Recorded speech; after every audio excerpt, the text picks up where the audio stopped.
How did you meet Grandpa? I always did know him at school. I met him at school. He like I always knew him. He was one of the only boyfriends I ever had. Now, he was a year ahead of you in school, wasn't he?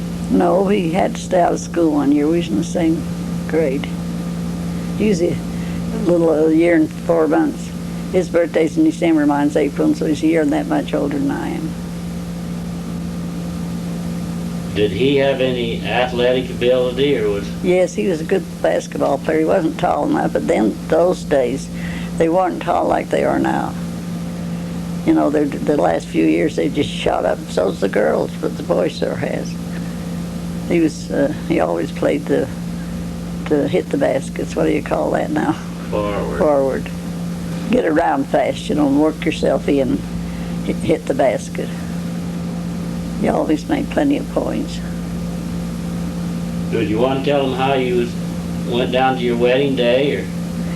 Well, on our wedding day we went on the streetcar, and Vernon Alley went with us, took us to Temple. And we was all day going through this once we got off about 3 o'clock, as I remember, near that. And then we went and had dinner. And it was a Booster's Inn. It was the best place in Logan, of course, Dad would take us to. It was right back of the Walker's Bank.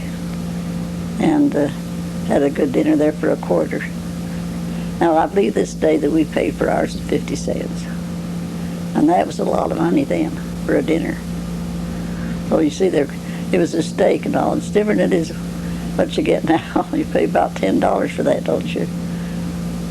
And then you got on the train, went down to Salt Lake for your honeymoon, or what happened then? Oh, we just come home. We didn't have any money to go down to Salt Lake. All that, we didn't go to Salt Lake. Where did you live then in your married life? We lived with Grandpa Toolson. My mother died just before I was going to get married. She passed away. And so then we lived with him till he got married to Nell, his second wife. And then we built a home right where I was living today. And that home was built then for $2,500. And how long you say after you was married when you moved in the home? On the 7th of January. Ferris was just a baby. And I know I used to go down with Dad to feed the cattle he used to have down in the field. We put him on the cupboard, under the cupboard there, and made a bed there and put the things up by him, and I'd go down and help him feed, and then come back and he'd be there, of course. And as he got a little bigger, we couldn't do that. What do you remember about raising the family? Did you ever have any problems there? About what? Raising the kids? Everything was ideal, or? Well, I think all of them was perfect. We didn't have any trouble with any of them, any way, shape, or form. They were all good workers. I think they were. Every one of us was good workers, huh? Well, some was a little better than others. That's life, isn't it? What did we have to do then for work? Well, they topped beets, and then beets to begin with, and topped them, and watered them, and hauled them.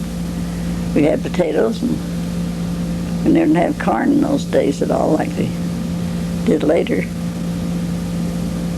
What was that stuff we used to have to cut with a hoe and throw it on the wagon by hand? And what was that? Well, that was corn, I guess, wasn't Bring it up to the silo with a temporary Yes, chopper. that was right. That was corn. I forgot we have, and that day has changed quite different. What happened in the later life then? What we After your family was about raised, did you do anything special then? We went and worked at the Temple. Well, what about it? You got anything? We started to work at the Temple. I think I was 60. I think I was around 16. We worked for 17 years and a half as officiators in the Temple. And then Dad passed away. We used to get up in the mornings and go out and back. There'd be snow high. We couldn't get out. It was up to the shovel our way out to the streets, you know, to go to the Temple. And we enjoyed it so much. said we never did have a hobby because we worked too much. We was too hard workers, all of us.